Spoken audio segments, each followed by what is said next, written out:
Que la gracia, la paz, la misericordia de nuestro Señor esté con cada uno de ustedes. Este es el saludo que estilaban nuestros hermanos de las sendas antiguas, nuestros hermanos a través de la historia, porque va más allá de solamente un saludo. Es el anhelo de que la misericordia del Señor sea una realidad en tu vida, y hoy estamos bajo esa realidad, bajo la intención de que nuestro Señor sea glorificado, no solamente de manera interna. En muchos otros lugares será válido, pero es antibíblico.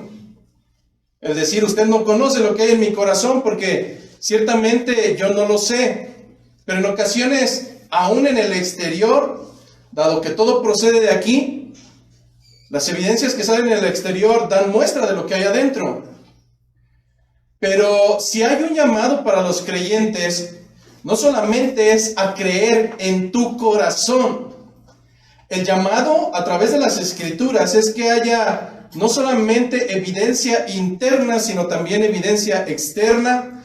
Y el día de hoy seremos partícipes, si Dios nos presta todavía vida, unos minutos más, para ser partícipes de esa evidencia externa que hoy dos de los congregantes estarán haciendo público delante de ustedes, delante de la iglesia, delante del cuerpo de Cristo.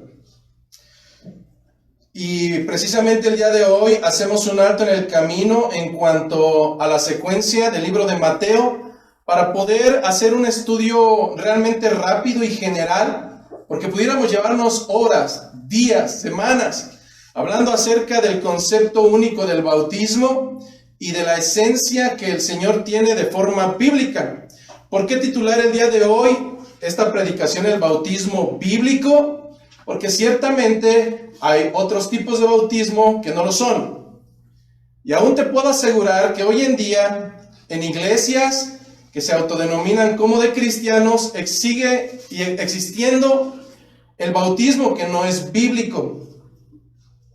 Antes de comenzar, pidamos al Señor entonces que nos dé dirección para poder exponer su palabra de una manera fiel y buscar que realmente haya entendimiento en nuestros corazones, bajo comprensión y el anhelo de que no solamente sean dos, sino que en un futuro, en semanas más adelante, haya también anhelo de algunos de ustedes, no solamente de como los dinosaurios, permanecer y permanecer y permanecer y permanecer, sino dar evidencia en todos los sentidos. Así es que roguemos al Señor. Bendito Padre, una vez más delante de tu presencia, nos encontramos, Señor, y esperamos durante este tiempo, no solamente estar delante de ti, sino hablar por medio de ti. Hoy, Padre bueno, yo te ruego que me des las palabras correctas, precisas, pero mayormente que me des las palabras bíblicas y certeras, que provengan, Señor, de tu palabra y no de la mía. Toma control, Señor, de mi pensamiento, de mi corazón, aún de mis labios pecaminosos, para que solamente sea tu iglesia edificada y tu nombre exaltado. Te lo pido, Padre bueno, en el nombre de Jesucristo. Amén. Vamos a nuestras escrituras, al libro de Mateo, capítulo número 3, versículo 1 a versículo 12. Libro de Mateo, capítulo número 3, versículo 1 a versículo 12.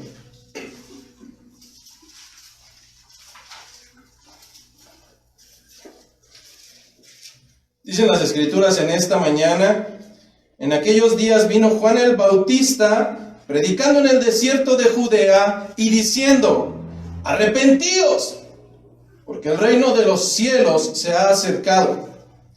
Pues este es aquel de quien habló el profeta Isaías cuando dijo: voz del que clama en el desierto, preparad el camino del Señor, enderezad sus sendas. Y Juan estaba vestido de pelo de camello y tenía un cinto de cuero alrededor de sus lomos, y su comida eran langostas y miel silvestre. Y salía a él Jerusalén y toda Judea y toda la provincia alrededor del Jordán, y eran bautizados por él en el Jordán, confesando sus pecados. al ver él que muchos de los fariseos y de los saduceos venían a su bautismo, les decía: generación de víboras, ¿quién os enseñó a huir de la ira venidera? Haced pues frutos dignos de arrepentimiento, y no penséis decir dentro de vosotros mismos: a Abraham tenemos por padre. Porque yo os digo que Dios puede levantar hijos a Abraham aún de estas piedras. Y ya también el hacha está puesta a la raíz de los árboles. Por tanto, todo árbol que no da buen fruto es cortado y echado en el fuego. Yo a la verdad os bautizo en agua para arrepentimiento, pero el que viene tras de mí, cuyo calzado yo no soy digno de llevar, es más poderoso que yo. Él os bautizará en Espíritu Santo y fuego. Su aventador está en su mano, y limpiará su era, y recogerá su trigo en el granero, y quemará la paja en fuego que nunca se apagará. Esta es palabra de nuestro Señor. Durante las semanas pasadas, en el discipulado para el bautismo, nuestros hermanos que hoy tomarán ese paso en obediencia hacia el Señor, tomaban gran parte de la exposición que hoy daremos para ustedes, y espero en el Señor haya una comprensión. Si al final aún quedaran dudas, pues durante la semana las iremos resolviendo, pero quisiera comenzar con una pregunta tajante, y a lo mejor va a sonar un poco absurda, pero ¿qué harías si tú estuvieras en una piscina, si estuvieras en el borde de una piscina, ni siquiera te has metido, solamente estás metiendo tus piececillos para poder irte templando, y de repente llega uno de tus amigos detrás de ti y te hunde dentro de esa alberca? ¿Qué harías si ese amigo tuyo llegara atrás de ti, te aventara, te hundiese y luego te gritara certeramente: felicidades, has sido bautizado? Seguramente dudarías mucho de ese proceso. Seguramente en tu mente pensarías: esto es una broma, realmente esto no es un bautismo, realmente esto fue un chapuzón, realmente esto fue un remojón, no ha sido bautizado, solamente ha sido remojado. Pero entonces, ¿qué requeriría este aventón dentro del agua o este remojón para poderlo convertir en un bautismo?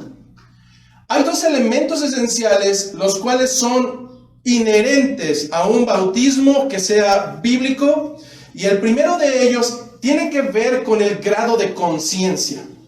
Una persona que va a ser bautizada debe de tener un primer elemento, que es el elemento de la conciencia. La persona debe de ser consciente de lo que va a realizar, del acto que va a llevar a cabo en medio de la iglesia, pero además lo que ello implica. Pero existe además un segundo elemento, y es que en el caso simplista que acabo de poner en esta mañana, existe no una voluntad propia. La persona estaba simplemente esperando alrededor de la alberca, pero no estaba dentro de su voluntad el hacer ese acto como tal. Él fue presionado, él fue aventado. Entonces tenemos que para que sea un bautismo cercano a lo que pudiéramos considerar como bíblico, tendría entonces que haber una actitud de voluntad. Luego entonces tenemos dos elementos: que el acto debe de ser consciente y que debe ser un acto voluntario. Lejos de lo que pudiéramos imaginar que el bautismo surge con la cristiandad, no es así.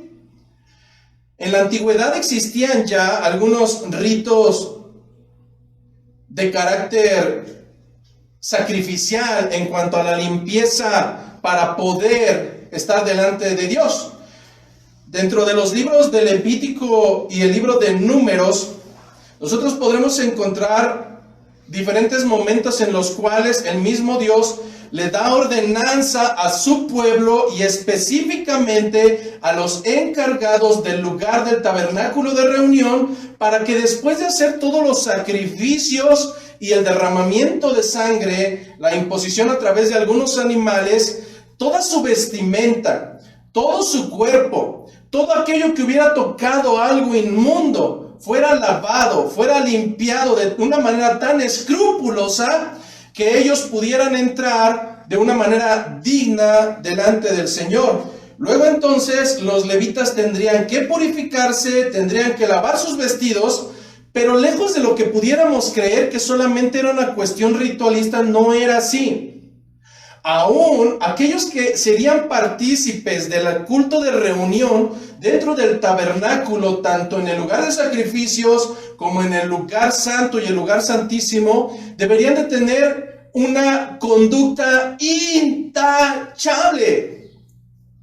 una manera de dirigirse totalmente correcta, congruente en todos los sentidos, de tal manera que no solamente era la parte exterior la que lavaban, no solamente era perfectible la parte exterior, sino que aún en su físico, el sumo sacerdote no podría tener defectos en su físico, en cualquier parte de su físico.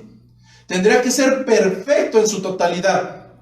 ¿Y qué pasaba con aquellos sumos sacerdotes que se atrevían a entrar en el lugar santísimo, en el lugar donde el pueblo se reunía para tener comunión con el Señor, y aún atravesando esas cortinas pasar y entrar solo él para tener comunión con el Señor y después tener comunión para con el pueblo y dar el mensaje de Dios?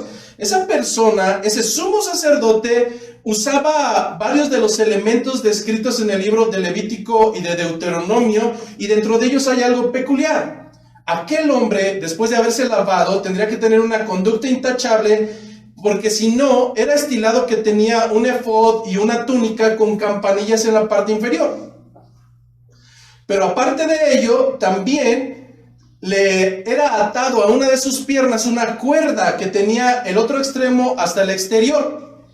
Mientras ese sumo sacerdote entraba delante de la presencia del Señor, si había un pecado oculto, si había algo que él no había declarado, si no había un arrepentimiento, simplemente las campanillas dejaban de sonar, porque ese hombre había caído fulminado, muerto, delante de la presencia de un Dios santo, santo, santo. Las cosas no han cambiado. Pero dado que no es el tema, seguiremos con la exposición.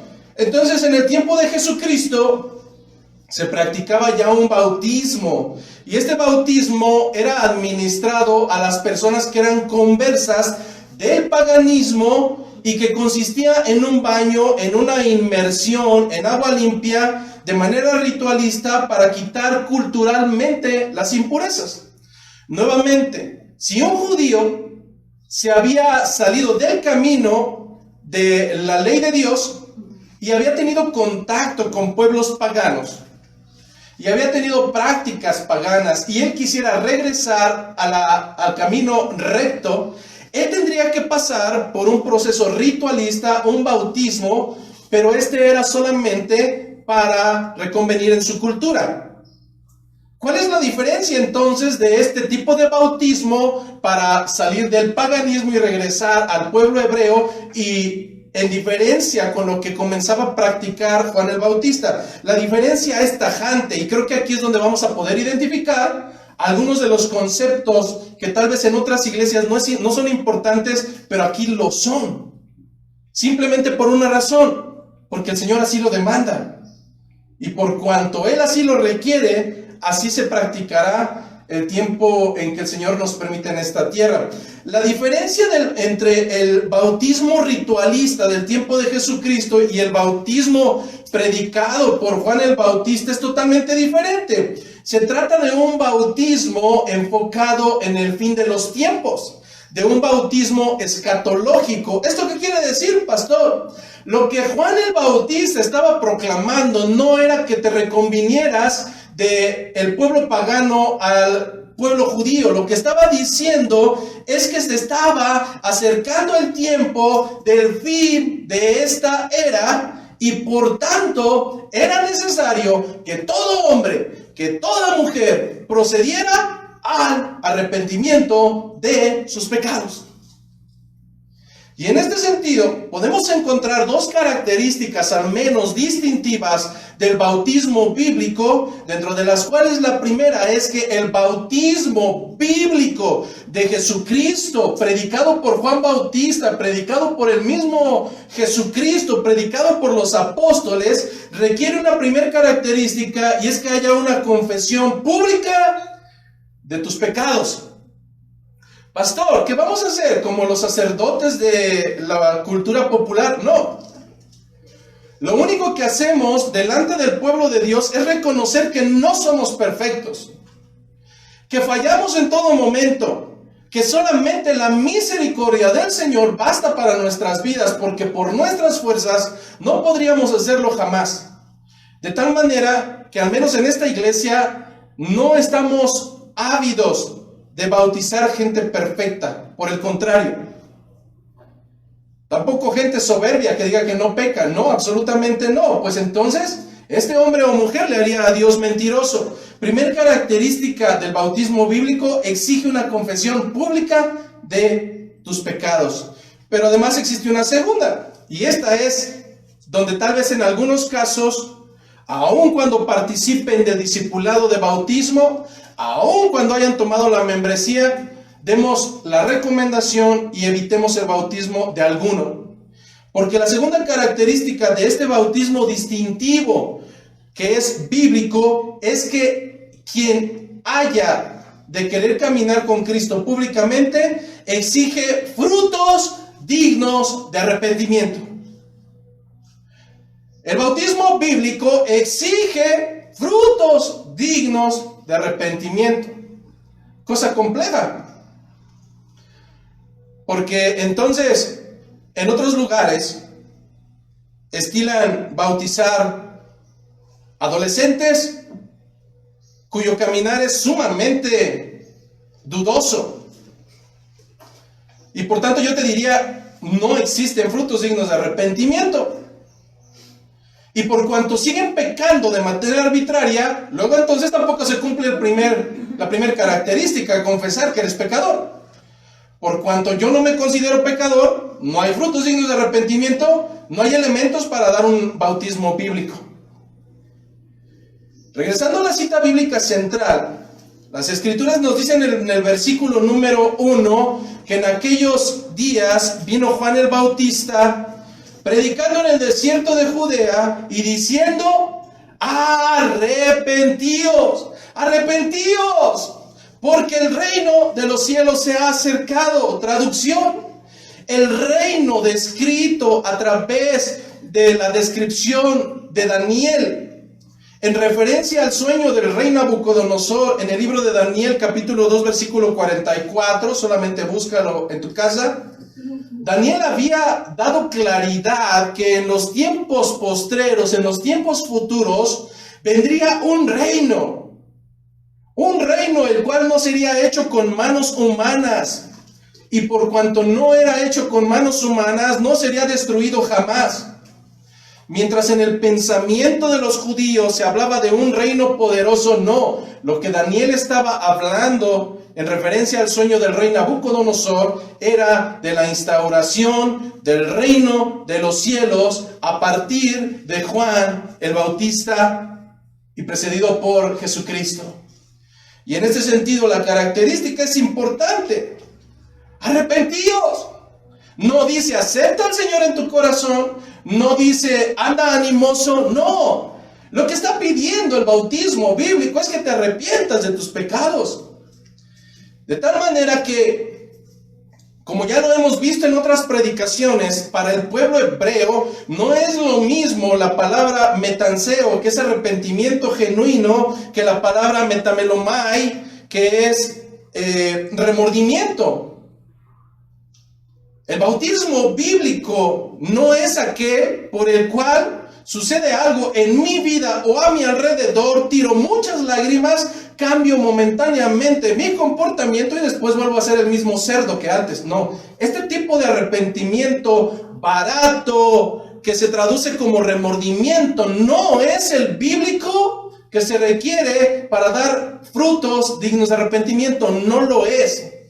Lo que está refiriéndose el texto bíblico de Mateo capítulo 3 es aquella palabra hebrea metanseo, la cual se traduce como arrepentimiento genuino. Arrepentimiento genuino. ¿Cómo puedo saber que es un arrepentimiento genuino? Sencillo. Los actores y las actrices, tarde que temprano, sacarán su verdadero yo. Nuevamente, los actores y las actrices, tarde que temprano, sacarán a flote su verdadero yo. Perdón, pastor, se me salió. No, no se te salió, ahí estaba. Es que no sé qué me pasó. No, yo sí sé lo que te pasó. De la abundancia del corazón habla la boca. Es del corazón de donde salen todas las perversidades del hombre. Por tanto, el arrepentimiento predicado por Jesucristo, por Juan Bautista, por cada uno de los siervos de Dios a lo largo de la historia, nada tiene que ver con que hagas buenas obras, con que convenzas a los hombres, porque te puedo asegurar que en algún momento podemos bautizar a una cabra. Y a nosotros nos puede engañar, pero al Señor jamás. Pero mientras tanto, lo que el Señor está demandando a través del bautismo bíblico, previo al bautismo bíblico, es un arrepentimiento que conlleva conciencia plena. El arrepentimiento solamente puede llegar bajo una conciencia plena.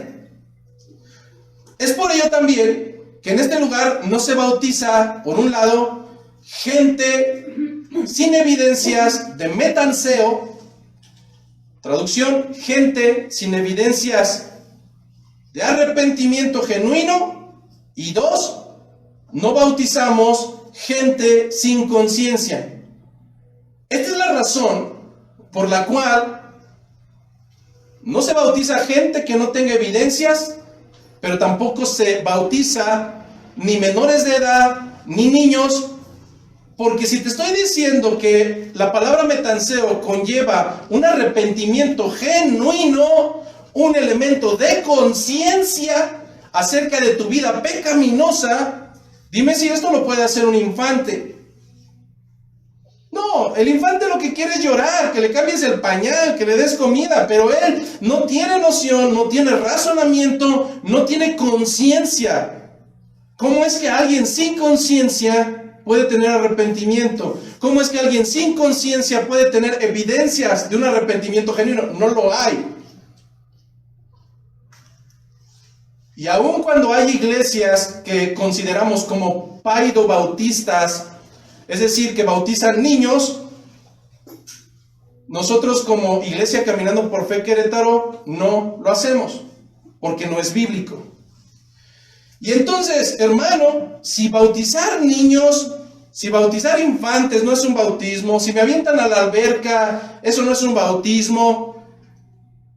Si como en otras iglesias dicen, pásele, el agua está calientita, ¿tú más? Pásele, échale uno y échale otro. No le gusta, dame más. No. No, eso no es.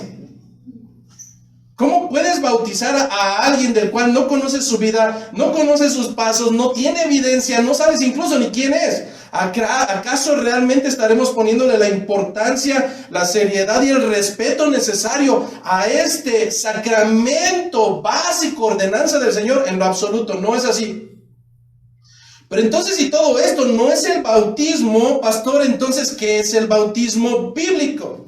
Hay un concepto que se acuñó por parte de una iglesia y es el que nosotros compartimos en los discipulados de bautismo. Este concepto nos dice que el bautismo es el acto de la iglesia de confirmar y simbolizar la unión del creyente con Cristo, sumergiéndolo en agua. Pero además, es el acto del creyente de consagrarse públicamente a sí mismo, a Cristo y a su pueblo, uniéndose de este modo el creyente con la iglesia y manifestándolo ante el mundo. Si en algún momento al finalizar el culto quieren la predicación, se las mando por WhatsApp o por correo electrónico para que todo el concepto lo tengan y lo puedan imprimir o lo puedan revisar. Pero vámonos paso por paso, vámonos parte por parte. Primer segmento es el acto de la iglesia de confirmar y simbolizar la unión del creyente con Cristo, sumergiéndolo en agua. ¿Cómo sucede esto? Piensa por un momento en un juez. En esos que salen en las series policíacas y llevan gente delante de él, le exponen el caso, él meditando en la ley, al final dará un veredicto, porque contrastará las evidencias en relación a la ley, y en base a esos dos elementos, el juez podrá determinar un veredicto. Nuevamente, el juez no va a decir si es bueno o es malo. El trabajo verdadero de un juez es tomar las evidencias del acusado, contrastarlo y meditar en relación a la ley, y entonces al final dar un veredicto. El veredicto puede ser que el acusado, conforme a la ley, es culpable. O bien, el veredicto puede ser que al final el acusado sea inocente conforme a la evidencia y conforme a la ley. Al final ese veredicto, te guste o no te guste, hablando de las series policíacas, ese veredicto se aceptará públicamente por cuanto la autoridad que la ley ha determinado ha declarado un veredicto, sea culpable o sea inocente. Lo que hacemos en esta iglesia bíblica es exactamente lo mismo acerca del ejemplo que acabo de poner. No es el pastor, es la autoridad de esta iglesia en recomendación de la misma iglesia y en el análisis de las evidencias de los acusados, para poder determinar si este acusado es apto para ser bautizado o simplemente no lo es. ¿Dónde es que basamos todo este pensamiento doctrinal? Nosotros lo basamos en dos citas bíblicas. Una de ellas la hemos visto en semanas pasadas en el libro de Mateo capítulo 16. Pero a donde quiero que lleguemos, porque en la cita bíblica de Mateo 16, tú recordarás que le dice, ¿y quiénes dicen ustedes que soy yo? Y Pedro le dijo, tú eres el Hijo del Dios viviente. Después de toda esta cuestión, donde el Señor se emociona, porque esto no le vino por carne ni por sangre, sino por el Padre que está en los cielos, después llega a un segmento donde le dice a Pedro que le serán dadas las llaves de los cielos. Y lo que atar en la tierra sería atado en los cielos, y lo que desatar en la tierra sería desatado en los cielos. Nuevamente la misma frase se vuelve a repetir, pero ahora en el libro de Mateo, capítulo 18, versículo 15. Mateo, capítulo 18, versículo 15.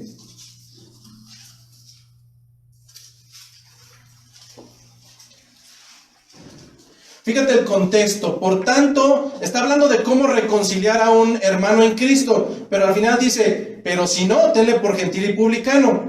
Dice, por tanto, si tu hermano peca contra ti, ve y repréndele estando tú y él solos. Si te oyere, has ganado a tu hermano, mas si no te oyere, toma aún contigo a uno o dos, para que en boca de dos o tres conste toda palabra. Si no los oyere a ellos, aquí viene la parte importante, dilo a la iglesia. Si no oyere a la iglesia, es decir, si no se arrepiente, tenle por gentil y publicano. De cierto os digo que todo lo que atéis en la tierra será atado en el cielo, y todo lo que desatéis en la tierra será desatado en los cielos.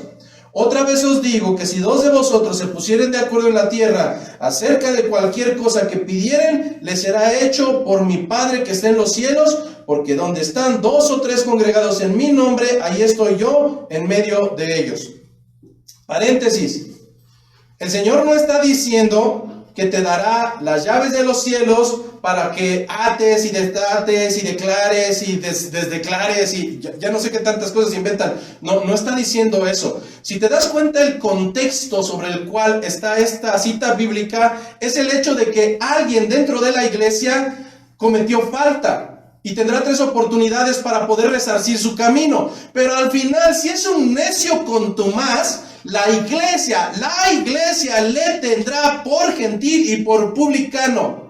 Por tanto, si la iglesia determina que a partir de ese momento no es hermano en Cristo, lo que ate en la tierra será atado en los cielos. Pero de la misma manera que hoy estaremos haciendo público que 2 de nuestros hermanos están confesando sus faltas delante del pueblo de Dios y que a partir del día de hoy los reconoceremos como creyentes de la iglesia y podrán participar de los sacramentos que conlleva el bautizarse, lo que desatemos en la tierra será desatado en los cielos. No me está diciendo que voy a adquirir riquezas y yo ato este dinero. No está diciendo eso. Me está diciendo que las declaraciones que como iglesia consensemos y hagamos públicas serán válidas tanto aquí como en los cielos.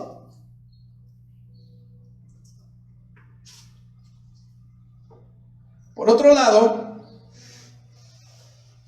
termina concretando: si se ponen de acuerdo en la tierra acerca de cualquier cosa, ¿qué pidieren? ¿De qué está hablando? ¿De Ferraris? ¿De yates? No, me está hablando de las cuestiones espirituales. Si nos ponemos de acuerdo, esto será hecho por mi Padre que está en los cielos. Está hablando de las declaraciones públicas que hacemos dentro de la iglesia, dentro del contexto de la iglesia. Por tanto, lo que atéis o lo que prohibáis será prohibido aquí en la tierra y en los cielos.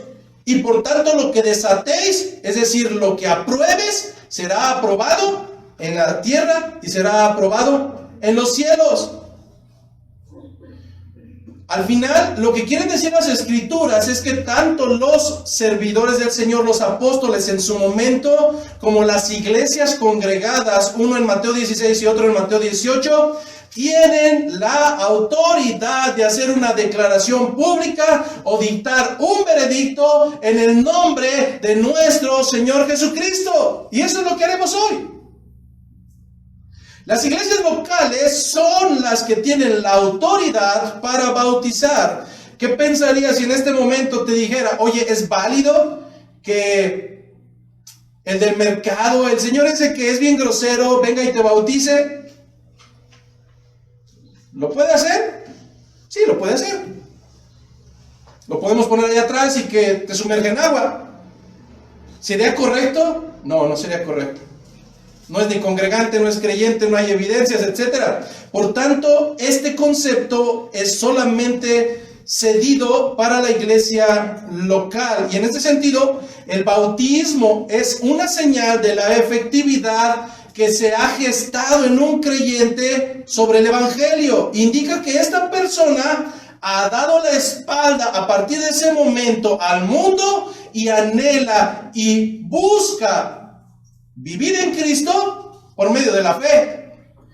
Por tanto, la persona será sumergida en agua y luego será levantada de ella. ¿Por qué hacemos esto? Romanos capítulo 8, versículo 4. Romanos capítulo 6, versículo 4.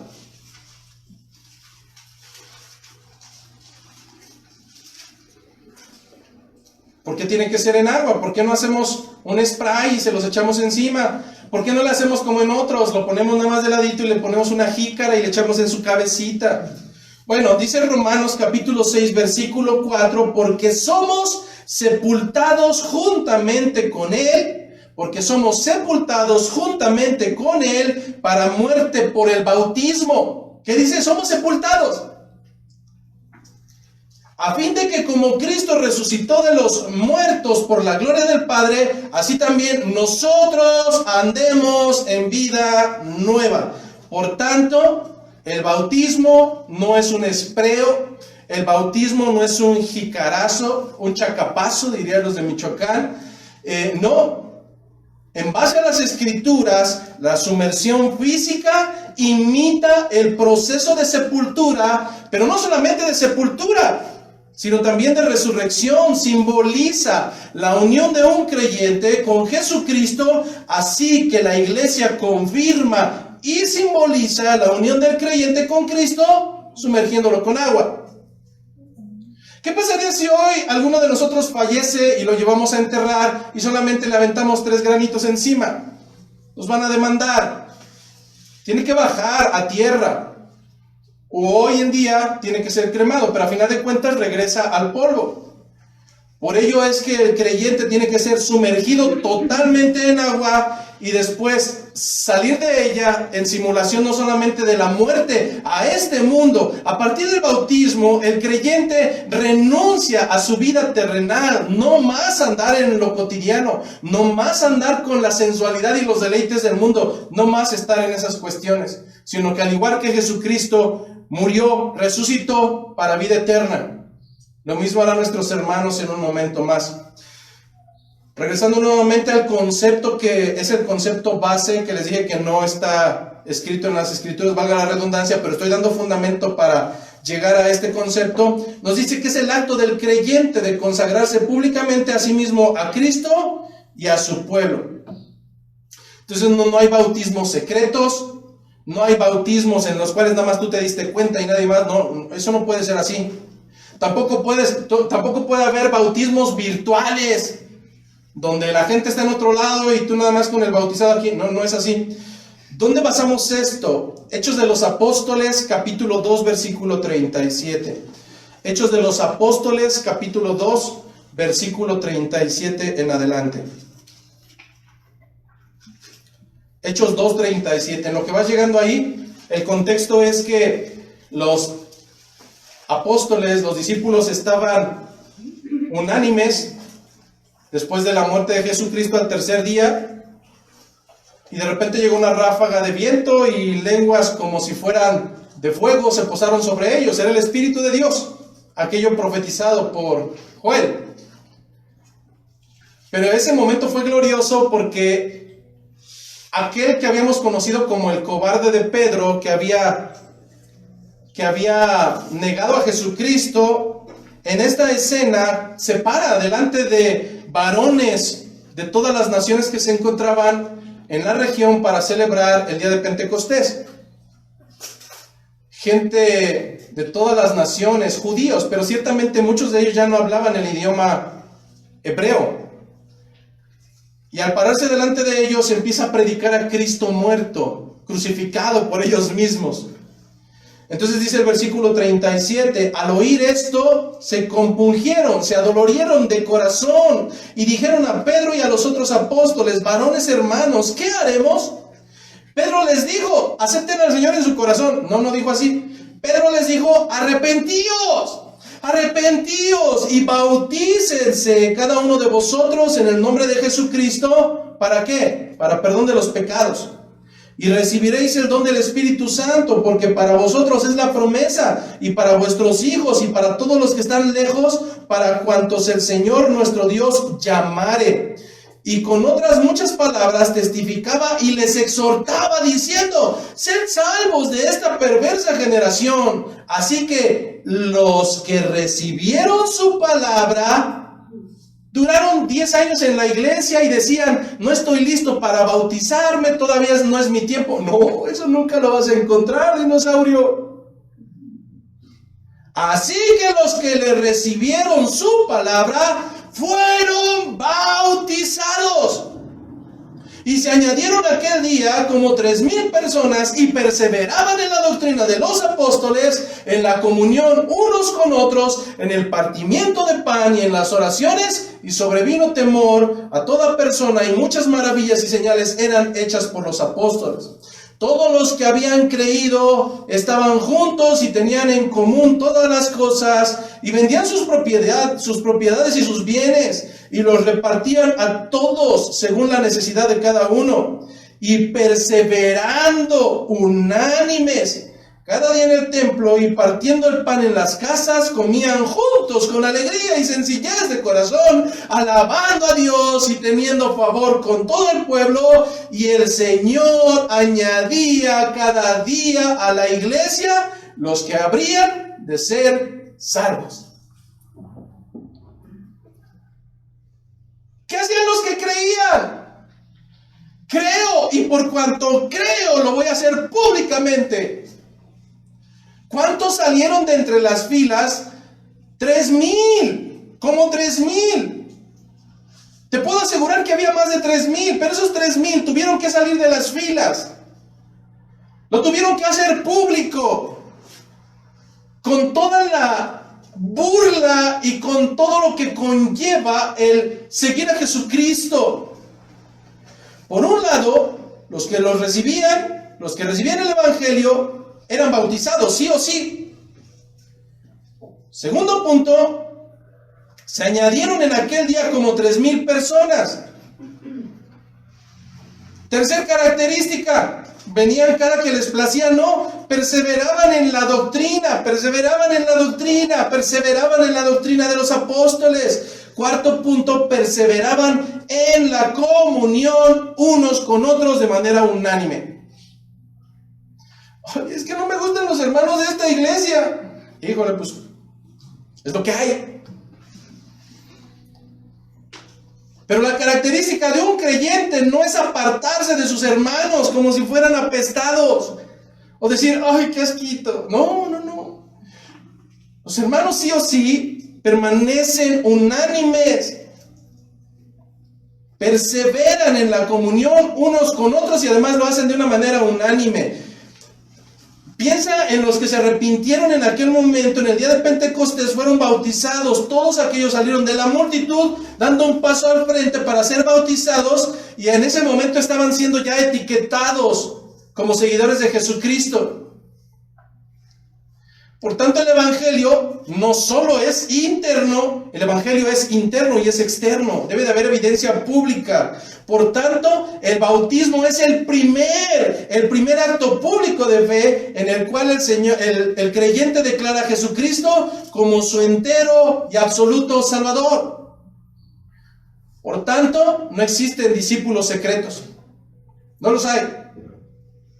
O eres o no eres. Pero no hay puntos intermedios. No hay que medio soy creyente o estoy en vías de... No, o eres creyente o no lo eres. Sencillo. O tu hijo es creyente o es pagano. O tu esposa es creyente o es gentil. O tú mismo eres creyente y hay evidencia interna y externa, o simplemente eres un payaso. Alguien que simula algo que no está viviendo. Por tanto, el creyente sí o sí confiesa a Jesucristo no solamente delante de sus hermanos, confiesa a Jesucristo delante del mundo. Un creyente no se puede avergonzar de su Salvador. ¿Dónde me dice eso? Mateo capítulo 10, versículo 32 y 33. Mateo capítulo 10, versículo 32 y 33.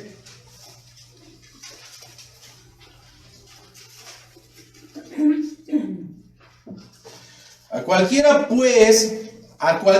pues que me confiese delante de los hombres, ¿qué dice Jesucristo? Yo también le confesaré delante de mi Padre que está en los cielos. Oiga, pero ¿qué pasa si nadie de mis amigos, nadie de mis amistades, ni mis familiares, es más, ni con los quien vivo, saben que soy creyente? Muy bien, versículo 33. Y a cualquiera que me niegue delante de los hombres, yo también le negaré delante de mi Padre que está en los cielos. Punto. O estás con Jesucristo o no estás con Él. O estás con Cristo o estás en contra de Él. O juntas o desparramas. O eres salvo o estás enjuiciado para la muerte y el castigo eterno. No hay puntos intermedios. Te pudiera recomendar algunos lugares donde sí los hay, pero a final de cuentas es una mentira. Cuando la iglesia confirma y simboliza la unión del creyente con Cristo, y el creyente se compromete con Cristo y su pueblo, ese creyente es unido a la iglesia y a partir de ese momento será diferenciado del mundo. En el bautismo, la iglesia local le dice al mundo: miren, miren aquí, esta persona pertenece a Cristo. Por tanto, nuevamente regresando al concepto inicial, el bautismo es el acto de la iglesia de confirmar y simbolizar la unión del creyente con Cristo, sumergiéndolo en agua, y el acto del creyente de consagrarse públicamente a sí mismo a Cristo y a su pueblo, uniendo de ese modo al creyente con la iglesia y manifestándolo al mundo. Pero sobre todo para nosotros como creyentes, el bautismo es el cumplimiento de un mandato, de una ordenanza de nuestro Señor, de nuestro Maestro, de nuestro Salvador. Dice el libro de Mateo, capítulo número 28, y con esto vamos a ir cerrando. Dice el libro de Mateo, capítulo número 28, versículo 18 en adelante. Cuando Jesucristo resucita, regresa con sus discípulos.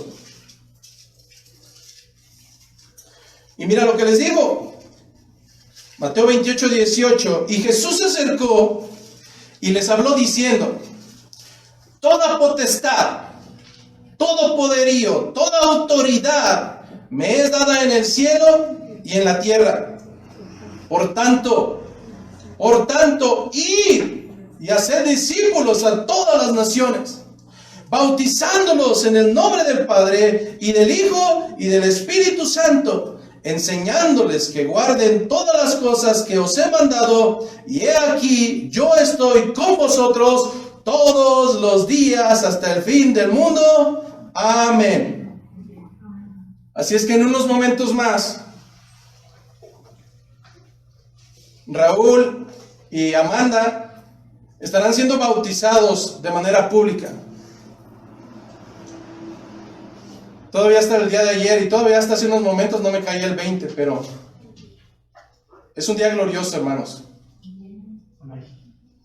No solamente porque es el día en que somos partícipes de nuestra fe en Cristo, sino porque el Señor me ha concedido el ver a mi descendencia, y sé que todavía quedará pendiente tiempo, pero ver a mi descendencia estar en sus caminos. Y hoy es un día especial para nosotros como familia, no solamente como familia en la carne, sino también como familia en Cristo, porque en unos momentos más estaremos haciendo público este acto reverencial de nuestro Señor. Pero lejos de eso, no solamente es un rito público, un compromiso público.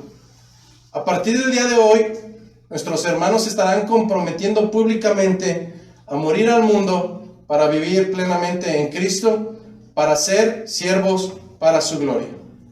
Por tanto, sé que como cualquier persona pasarán por momentos difíciles, como cualquier persona. Esto no viene con el bautismo, no. Esto es parte de un ser humano. Los seres humanos en general pasarán por momentos terroríficos. Pero lo que sí les puedo decir, mis pequeños, es que no es lo mismo. Y nunca va a ser lo mismo caminar solo que caminar de la mano del Señor. Porque los seres humanos siempre te darán la espalda y te van a soltar. Pero dado que tú no tomaste el brazo del Señor, sino Él te tiene tomado a ti, puedes vivir con la certeza de que ciertamente pasarás por el fuego, pero el fuego no te quemará. Las inundaciones vendrán, las aguas te anegarán, dicen las Escrituras, pero no perecerás en ellas, porque hay uno que es más fuerte que cualquier otra cosa. Y por cuanto ustedes le publicarán le harán público, le confesarán delante de los hombres, el Señor les confesará delante de su Padre. Así es que